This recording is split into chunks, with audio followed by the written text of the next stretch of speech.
for me, probably the biggest question mark I will take away from that game 2.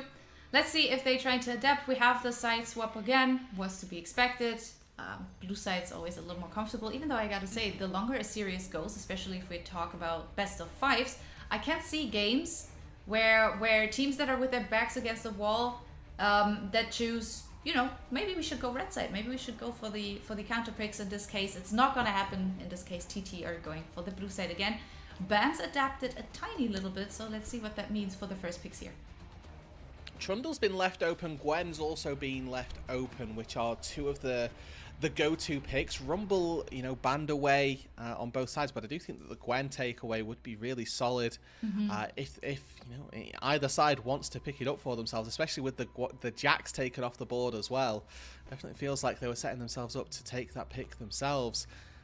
Nevertheless, it's an Aurora for SeTab, and NIP now got to try and choose what it is that they want to match up with. Again, that premier pick of Trundle in the jungle does start to rise in priority. You know, usually I'd be worried to take a Trundle in case you get hit by something like a Lilia, but with a mid laner that's already AP, we don't typically see double AP compositions be picked up unless they're the solo laners.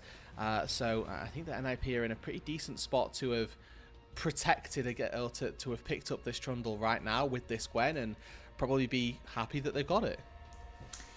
I gotta say, I'm not a big fan of Aurora first pick, just because I don't see her as that strong of a pick individually most of the time. I do like her paired with something like a Wukong, for example. I've seen, you know, the Cyclone and the Between Worlds working together very nicely. Just individually, not sure if that's a valid first pick for me. I do like what NIP have been taking away, you know, being like, hey, we finally get that Rise in for Doinb, and we do get the Gwen on the side lane, which is of course a side lane menace, but at the same time also a great team fighting pick. So let's see what they want to round it out with for the first rotation. This Nocturne kind of needed to be taken here, not just because it can pair up with the dive, but actually they revealed the flex very early on. This is going to be a Hoya Aurora in the top side. We see this done a lot by IG. They'll pivot it between Rookie and the Shy and make sure that the Aurora is in a good matchup for himself, but also buy a good matchup in the mid lane also. But this Nocturne would have been really good, like you talked about. That side lane split push would have only been aided by a Nocturne who can swoop in from afar to try and help out in these side lanes. Instead, they are sort of forced into the Trundle here. Don't want to leave it open to be banned away by TT on this second phase. And now with this being a, as we've highlighted, quite split push focused composition by NIP, maybe something that just can clear waves becomes quite important. So looking at something maybe like a Senna as well that adds that global pressure for Leave to really hammer home the advantage that NIP are looking to draft for themselves. The only thing that I think about, you know, why maybe Senna wouldn't be as cool is because you can't pair it with the Nautilus, because Nautilus is already gone. And I really love the Senna Nautilus lanes. I think it works very, very well together. You, of course, can go back to Senna Tahm Kench. You know, there's options. Yeah, we have the owner as well. Like, there's plenty of pairings that could work with the Senna. But you're quite right that Nautilus itself off the board so doesn't quite hit that same way. I do think that TT would be wise to ban the Senna on this second phase if they can. If not, obviously, is open for NIP, and especially when NIP have struggled, or Leave in particular has been struggling. Giving him something which is a little bit more about facilitating his team is going to be, I would say, beneficial to NIP and for TT as well. You can see that they are getting 1xN quite heavily focused. They've built themselves up this reset almost front to back death ball composition. So we're looking for that big heavy hitting AD carry to come in and round out that comp. Yeah, for sure. I mean, Smolder ban. I think that is interesting because I remember the chat saying, oh, Leave, maybe go back to something like the Smolder. He's not going to go back to the Smolder. He's going to go with the Kai'Sa instead, which of course wants to go in. I like this for 1xN though. If you're actually going for the Jinx, I get exactly the hyper carry type play that I would love to see. Maybe something, yeah, like the Zeri as well. Some of these hovers I like, others not so much. Corki, of course, is more of a late game. Insurance as well does have some decent scaling. Not my favorite pick from what we just saw in the hovers. I would have preferred something like the Jinx, something like the Zeri, but I'm okay with it. I think you can fire away from the backline, and that's exactly what I want you to do. I just worry about their front line here a little bit since they went with the Aurora flex pick. Ooh, yeah. That's interesting.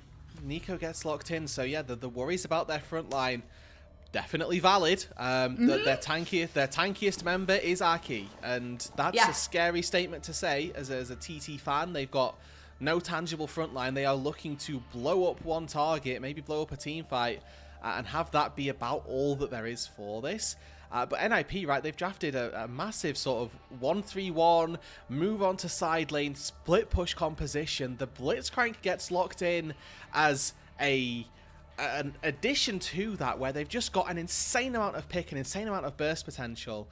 I think that something like a Leona could have gone a little bit better here, just to make the 2v2. To be fair, the 2v2 would have been a lot harder, but to give something extra in these team fights. But if NIP are doubling down and saying, we're playing pick, we're going to go to side and we're going to kill you if you overstep just a fraction, I'm actually not against this. And I think that NIP have drafted themselves a way to play this game. And I think that ThunderTalk as well have put themselves into a pretty squishy hole that they're going to struggle to try and fight their way out of.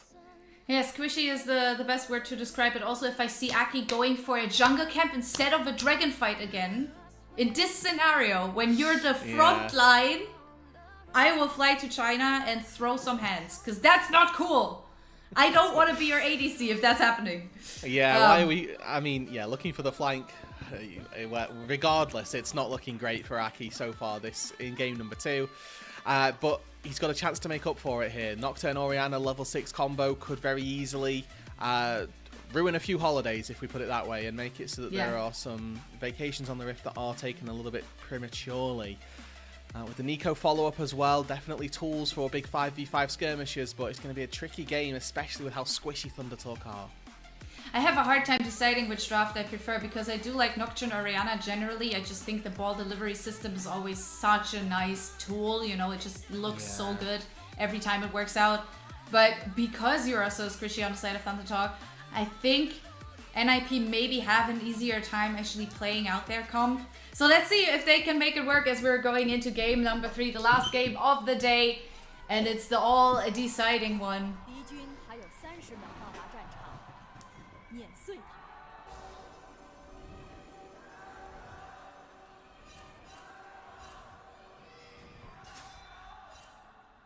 Doinb fans are ready to go, especially now that the Rise pick finally came through.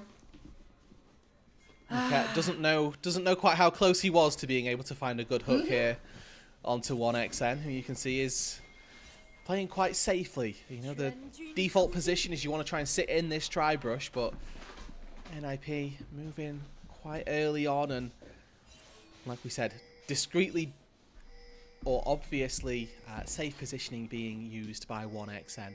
Again, looking at our junglers for the early stages of this game, they're your leading playmakers. Aki, going to need to get level 6 as soon as possible. Naiyou, though, has that opportunity to make a play happen pre-level 3. As soon as he gets access to that pillar, that's when you're looking to see the Trundle come alive. And with the Blitzcrank on your side as well, always the option to be able to find a play early on. Let's see. Blitzcrank, of course, always with the prio, as they have to heal and barrier very, very early on as a 1xN, having one summoner already invested. Not ideal. Still has the flash, that's the good news.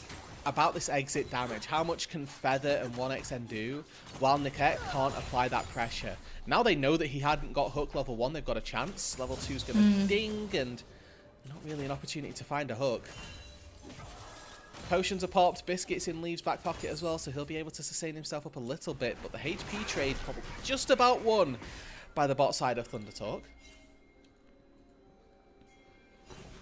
But it's crazy that you have to, of course, respect that Blitzcrank hook at all times. As long as you're not sure if it's there or not, I feel like you gotta step back a little bit.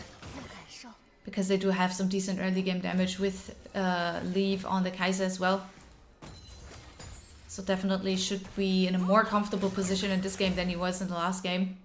With the lethality virus, you know, the poke virus. Just, you know, not dealing quite as much damage. Yeah, not as much as you might like necessarily. And I mean, Kai'Sa, we've seen again, as far as LPL Kai'Sas go, it's a long list of powerful ones. As Naiyou early into the mid lane, Pillar hits the slow.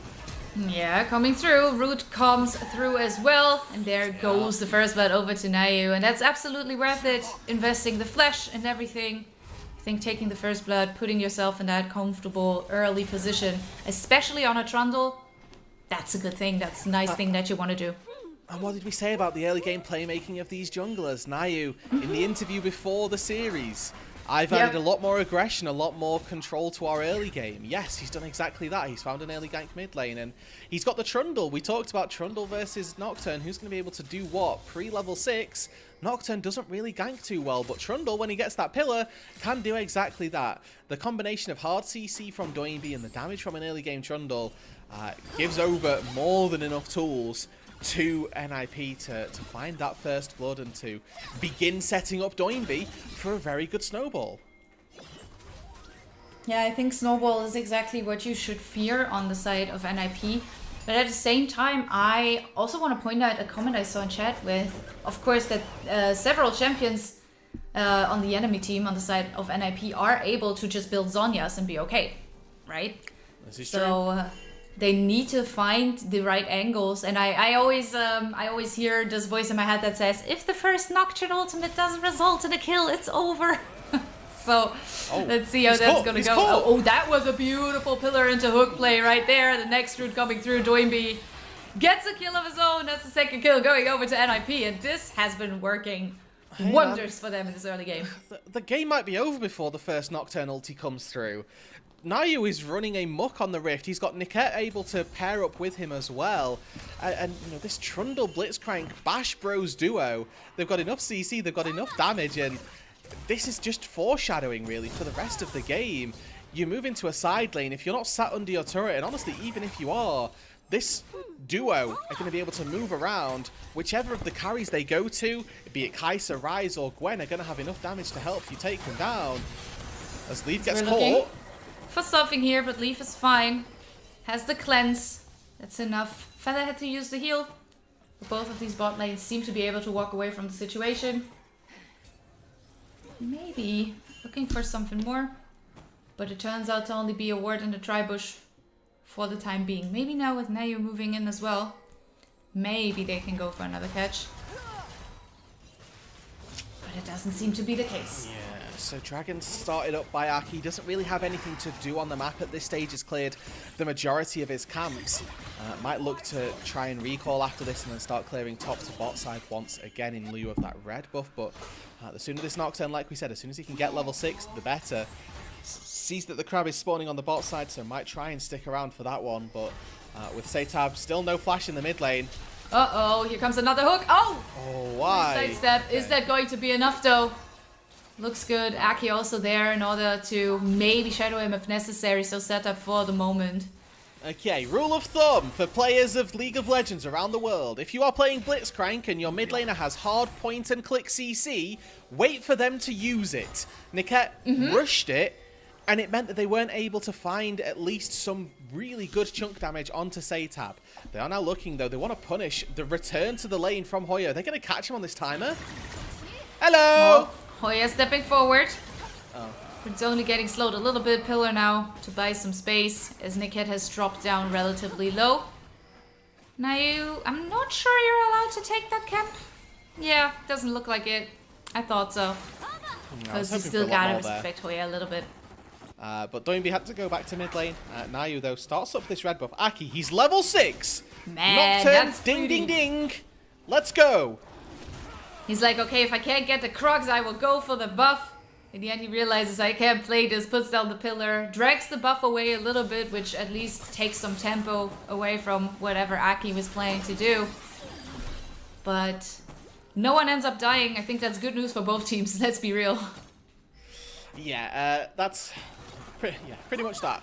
As we look at the teams, and again, I want to remind people of what it is that this series means for both of these two teams beyond just the scorelines, and in particular, I want to sort of highlight Aki again because he was a part of this NIP roster coming into split number 2, and for the duration of split 2 as well, was their jungler, but got dropped, has now found himself on a ThunderTalk team who have been scrambling, really, for a new player to replace Beichuan, who had done so well for them in Split 1, and since then they haven't really been able to find the same level of success.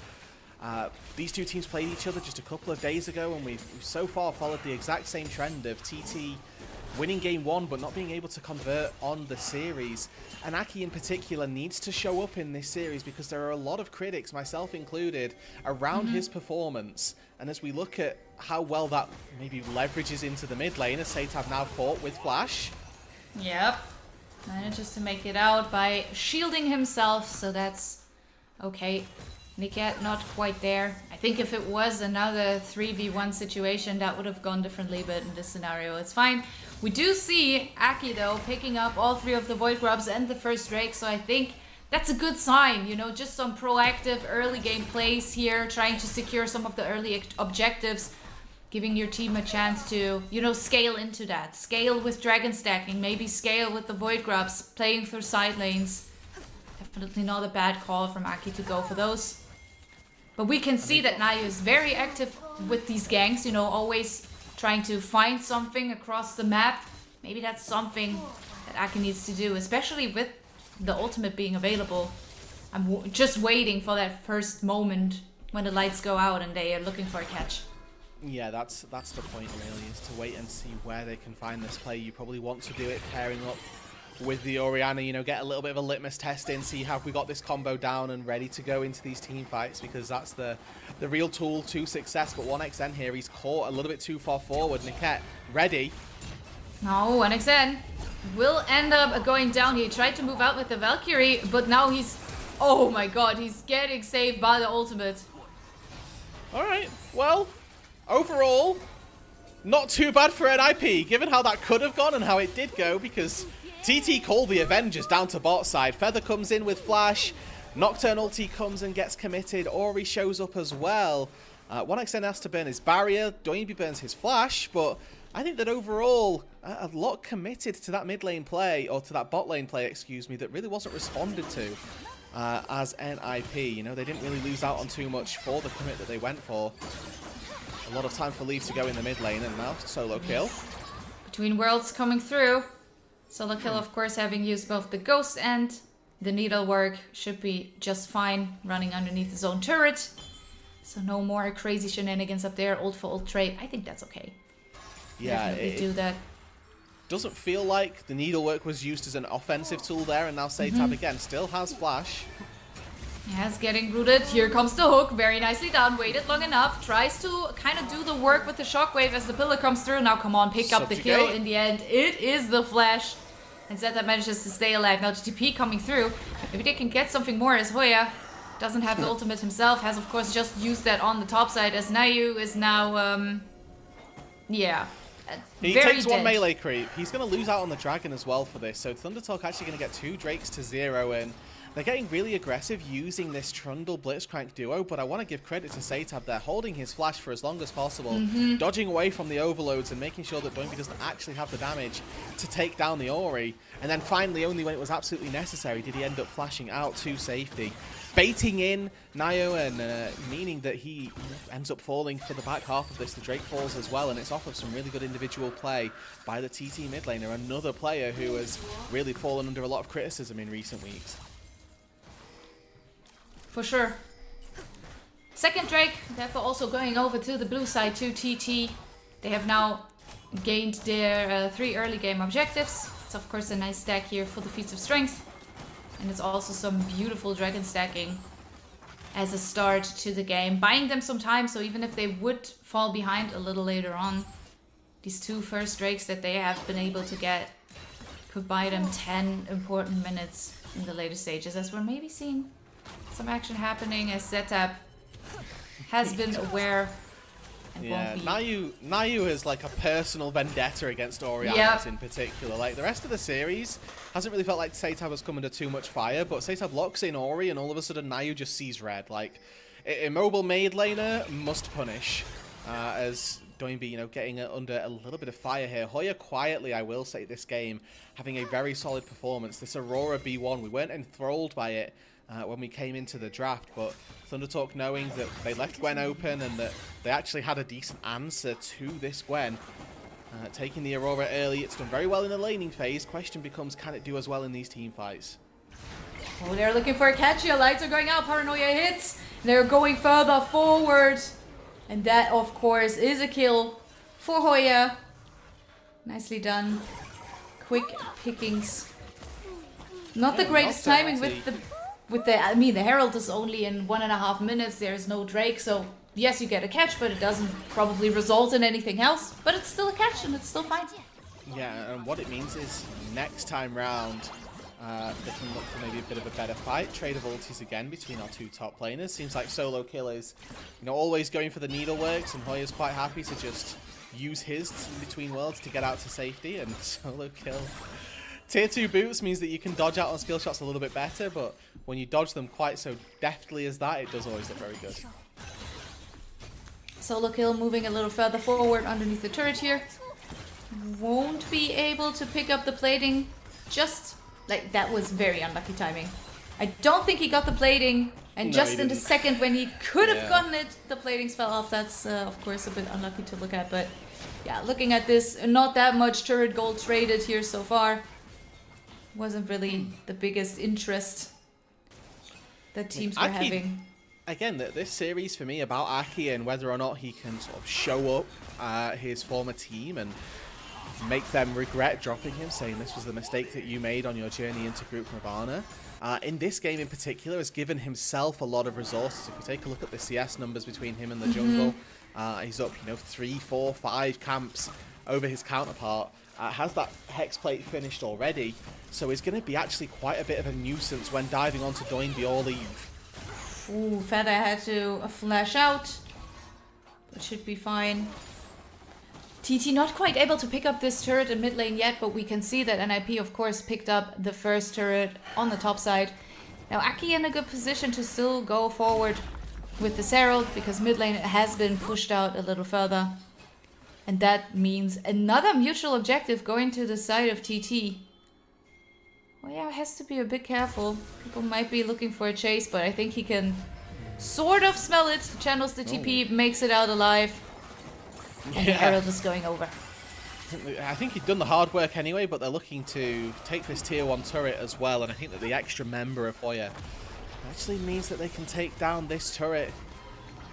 And find a decent trade. SeTab as well with a lot of free time on this top side. So ThunderTalk, just looking at their composition, we talked about it being very squishy in terms of its inability to take a front line and use it for a team fight. But worth highlighting that NIP's composition doesn't team fight particularly well. It's got good pieces. It's got really good pick, and their front line isn't particularly strong either.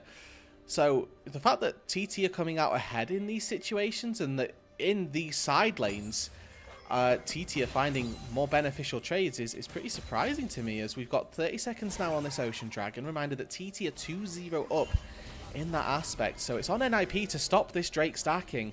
We look across the board at the items. Kai'Sa doesn't have her Ginsu's Rage Blade just yet. Same to be said for the Corki and the Manamune before that would be finished and completed. So neither side is really strong at this point. And in terms of item disparities, the only real thing to look at is that Solokill still doesn't have his first item picked up. Yeah, and I think that's going to be a big difference maker. Of course, the Gwen, such an important teamfight pick as well with the needlework. Can absolutely carry team fights if necessary. We can see the TP coming through here into the back line. It's going to take some time for him to join the team fight, as they are now looking to go forward. SeTab had to flash over the wall if I'm not wrong, but Niket is down. And now they're going in. Lights have been turned out. Aki is still on the Drake, but we can see someone coming in straight to the back line. That Solokill, he's trying to dish out some damage. The Pop Blossom is doing some work. But in the end, the Drake is being stolen. NIP are actually picking it up. It's the double kill for Leave. He has to use all his subs. He has to use the killer instinct. And 1xN tries to trade something back. Ends up getting the double kill for himself. Not quite. But, wow. And I don't know how, Mile, but NIP come out on top of that fight. It looked so bad. Niket walked forward, died, and I don't think threw a hook during that skirmish. There was a triple Pot Blossom from Feather, which just felt like it should seal the deal. But SeTab also with a crate. I think he was expecting Niket to throw the hook, I guess. But look at SeTab's flash here. He just... Oh, so he flashes away from the hook. So that's what Niket hooks, but he's then left in Narnia.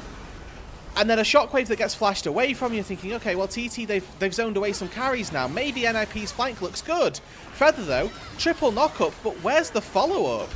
A little bit of damage comes through from SeTab. It's actually Solokill who's just doing all of the work on the backline. And this Gwen that had a really rough laning phase, had really struggled to get online during this game, finds the one flank angle and makes the team fight happen.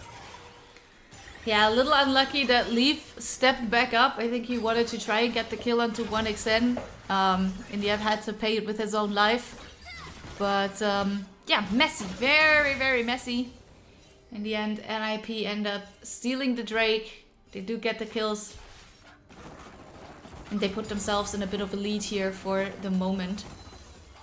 But TT is still not to be counted out, I think, you know? Like, in my opinion, TT is still quite, like, they're still there. They still have this potential. And the lights are going out straight away again as they're looking to find something beautiful. Ultimates being thrown. And that, of course, means a quick pickup for the side of TT here.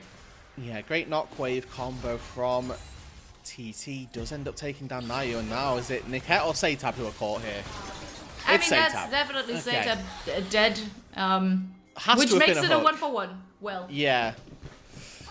Well, midway's going to get picked up by Leave. I think that Doinb here in a pretty good spot to push an extra wave down on the bot side. But overall, you know, you'd be quite happy with that as ThunderTalk. They're able to find a quick pick. They don't lose out on really too much. And again, with the way that the game was going, it looked like NIP was starting to wrestle back control, but not necessarily going to be the case. The issue is, though, that Atacon has now spawned. NIP have got all three of their carries here and ready to go, but no Nocturne Orianna combo as it was just used, and Shockwave's up in 10 seconds. Maybe TT can get in time. Well, let's see. TP is coming through from SeTab now. They have to try and make it work as the Atacon is going down. It's going over to NIP as the Pop Blossom is coming through. Now we need the follow-up damage that we were missing in the fight before, and here it comes. They're splitting the team fight. SeTab doing a decent job at trying to zone away both Leave and Solokill, but it's going to be just one kill. In the end, they pick up the turret. Maybe a bit of a consolation prize, but not ideal. Maybe with the Herald in the mid lane, can they get a little bit more? They're getting into the taxi.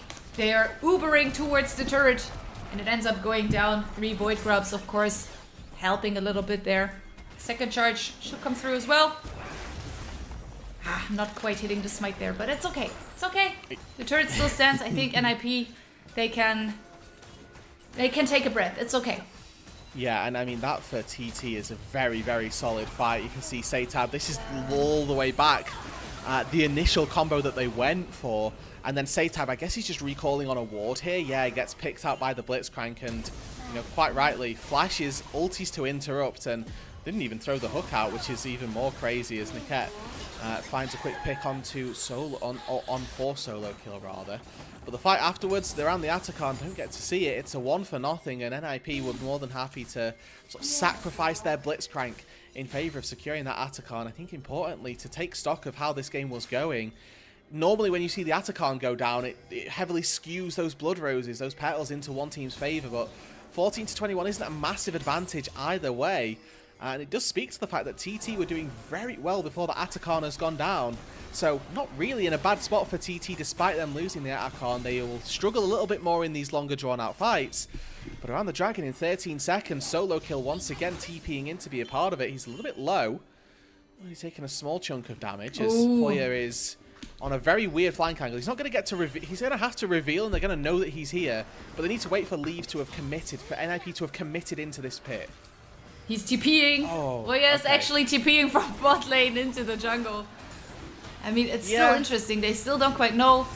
Maybe has been spotted yet as they're going forward, but that was a little too far forward possibly, but Aki actually stays alive. Beautiful ultimate in the backline by Feather. Wow, that was another 3 to 4 member knockup. Maybe they can find something more as Solokill gets a kill on the sidelines here. But Leave And Naiyou have to be extremely careful. Leaf dropping relatively low, gets chunked out here a little bit, uses the killer instinct. Maybe he can try to buy some space. Maybe he can try to get behind Solokill. Beautifully done on the side. Actually, Naiyou picks up the kill versus SeTab. Oh, Hoya now though. Solokill has to be, you know, fighting for something. 1xN gets the kill. And it's Feather once again. I mean, TT doing a really good job at finding these fights, and it's all coming off at the back of this Nico. Right, this was a pick that dominated split number 2 and that we thought was, you know, set destined almost to dominate the rest of the year. But it's kind of left by the wayside. But Feather here has looked incredible on it, has been finding pick after pick, engage after engage for his team. And the fact that these fights are so close is a testament to how well NIP are able to fight back. Let's see though, looks like once again, just as they're trying to set this up, the knockwave combo, you know, the hook starts it, stops it in their tracks, and Feather once again, is this 3 people, double backline access to the carries. Yes, he ends up falling, but it allows for the rest of the team to follow up. We'll say that Solokill does a great job at going into the backline and picking off those final couple of members that are lurking, so the Nocturne goes down, the Nico falls as well.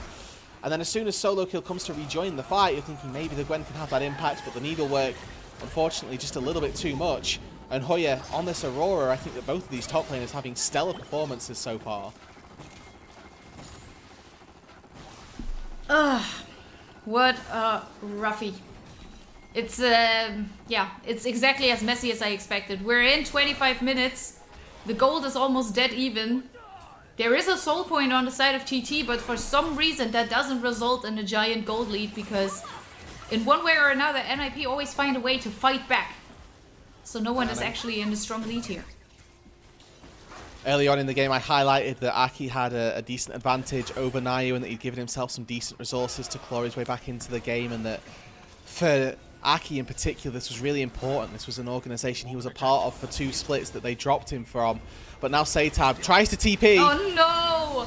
Yeah, I'm sorry. There is not much to play by play from that. It was a cast. It was a catch, rather.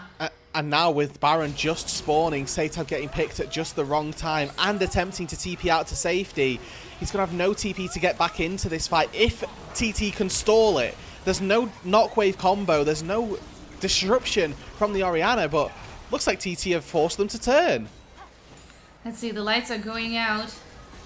I'm so confused. NIP peeled for no reason. They are starting it again. Let's see. But now there's no Nocturne ulti. To Feather.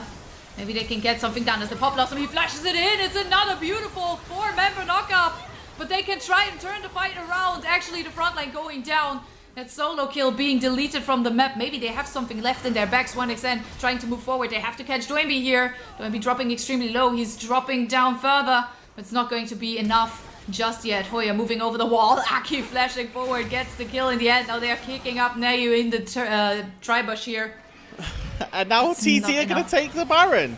They've got insane. 4 members live. They only lost Feather, and once again, a massive ulti from Feather that is just buying all the time in the world. We were talking about Solokill having a really solid game. Unfortunately, he can't contest with the 1v3, 1v4 situation that he found himself in. And Feather throws his life for the cause as he creates all of that space, chunking 4 members as well. But look at the difference in what our backline access is able to accomplish. Feather gets a 4-man knockup, Solokill gets a fear and dies. It's a complete dichotomy of what these 2 teams or what the 2 divers were able to accomplish, and one of them's playing on a support's income.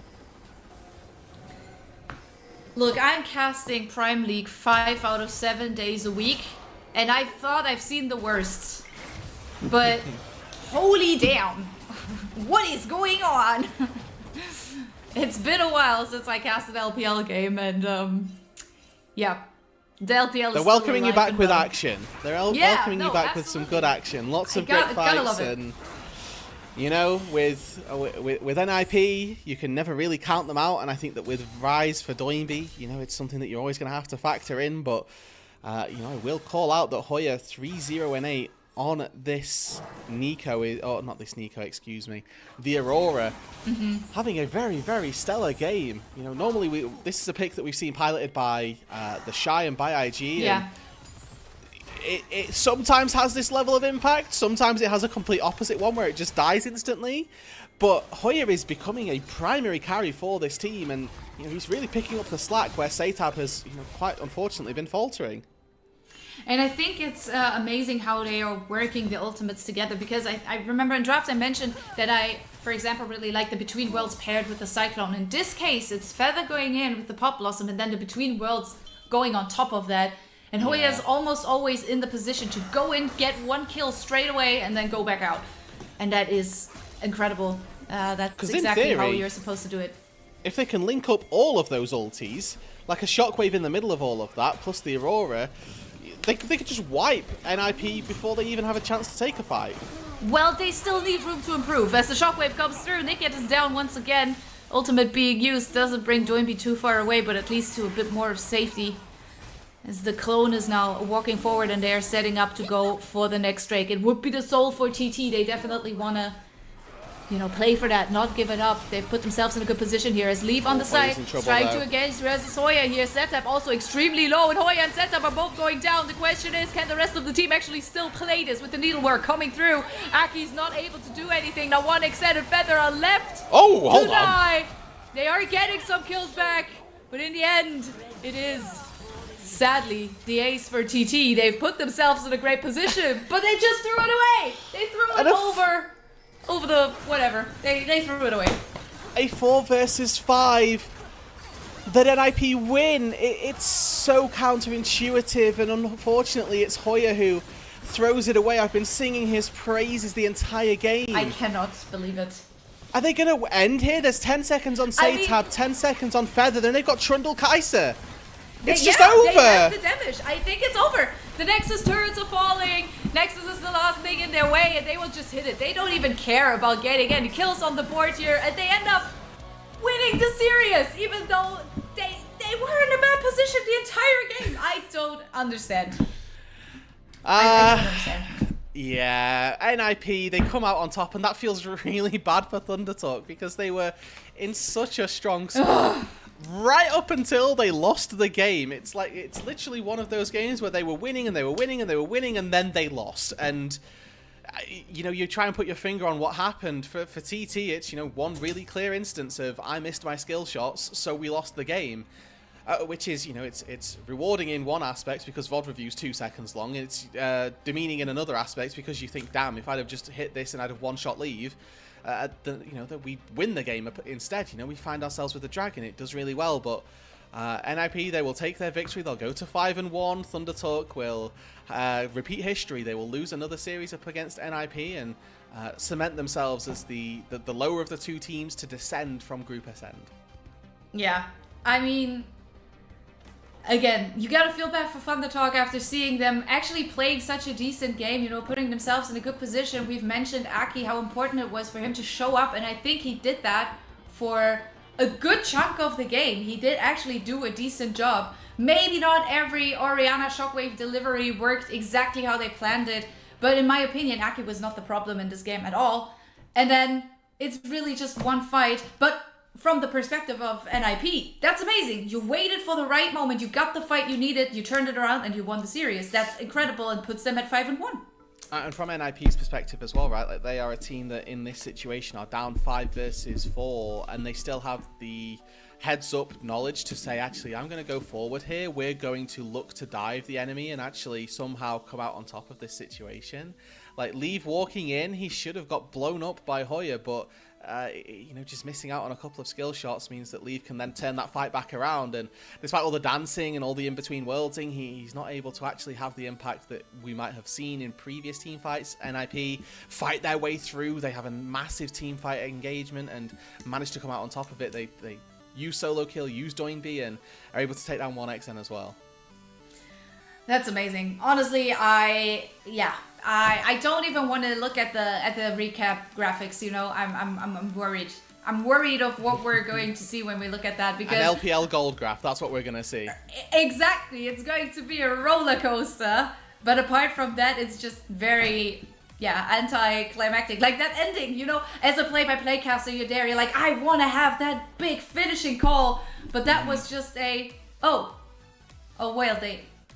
And then they won. Yeah.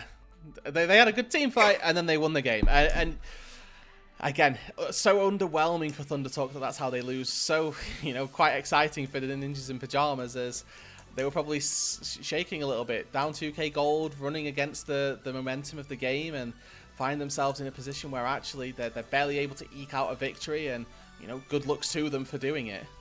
Yeah, absolutely. I think for ThunderTalk, I think we saw some decent, points to take away from this. I think we saw some better early game, a little bit of a better coordination here and there.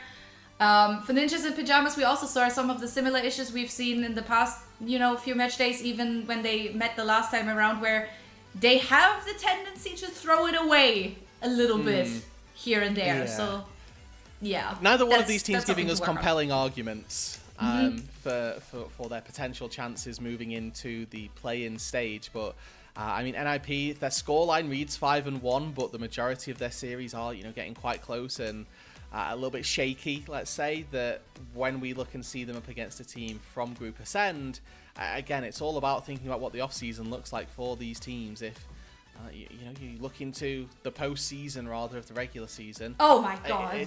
You're just not expecting to see great things from NIP in one of those series. That is the worst gold graph I've seen in a while. Like, just it's all those little. Swing. Oh god!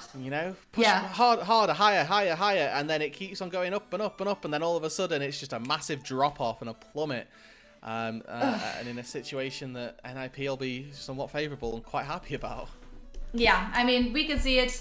TT have done a decent job. Also, if we look at the kill participation and all that, people were there, people were hyped, but in the end, only one team was able to win, and that was NIP. And well, in a sense, they did deserve it because they found the fight they were looking for.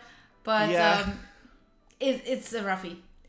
Still. Exactly. That they will have a lot to look at from this, and I think that the thing is that one of the old adages about League of Legends is that a good team will win games and win series when they play badly. NIP unfortunately didn't play too well today.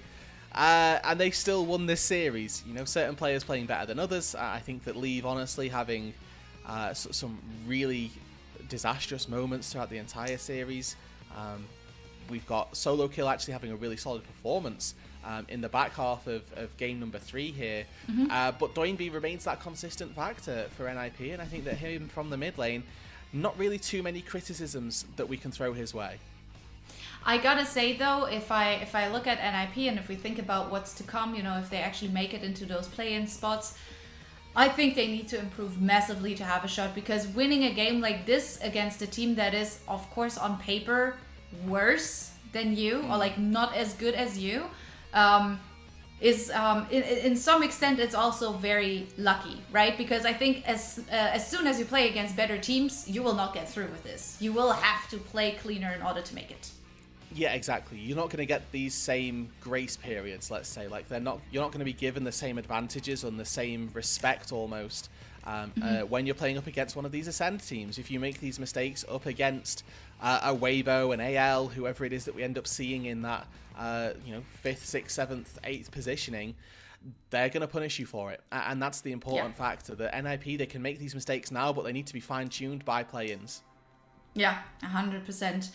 I now just having seen that other Nico ultimate, it just makes you feel so bad, because the Nico ultimates were actually so nice. I really think they were such great fight starters, and it's too bad that it didn't end up winning them the game. Now, if we're talking about player of the game, player of the series, I think it's a little hard to say, since ThunderTalk was, of course, in the driver's seat for most of it.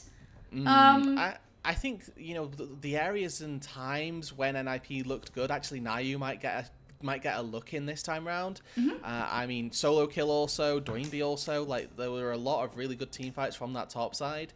Niket didn't really have the best blitzcrank performance. He found a couple of good hooks, but also got caught out a couple of times.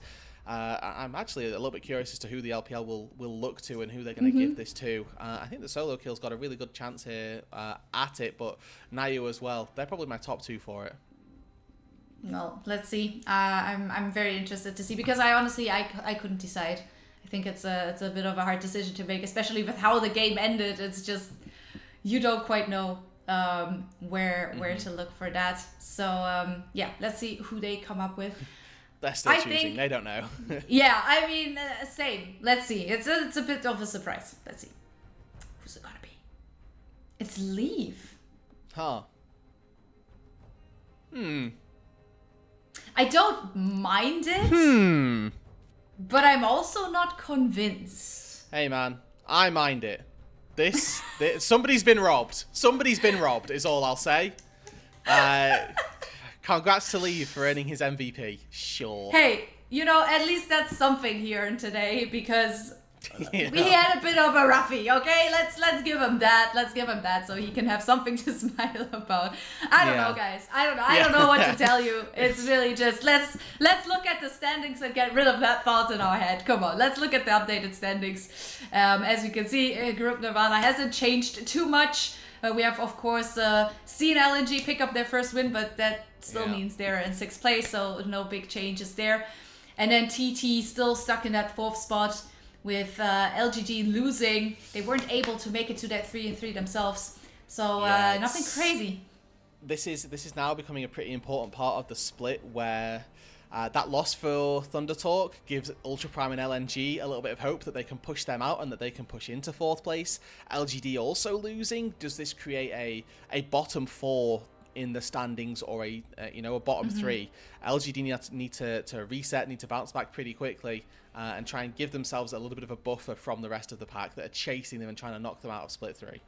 Yeah, 100%. Well, it's going to stay interesting, that's for sure. But that's about it from us. But before we go, we of course have to thank you guys for your support, especially our Elite Coffee supporters.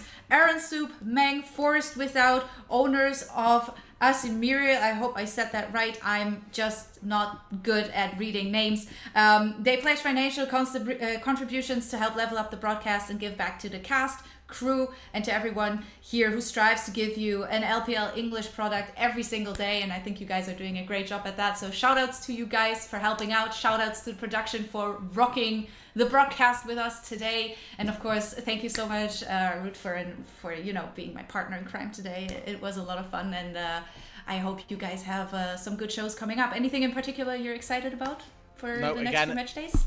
A reminder to everybody that LPL is on every single day. We are going to be back tomorrow. Come watch even more action. If you enjoyed Nirvana games, well, guess what? There's going to be plenty of those still to come. We've got the other half of the round robin to start and to get concluded with.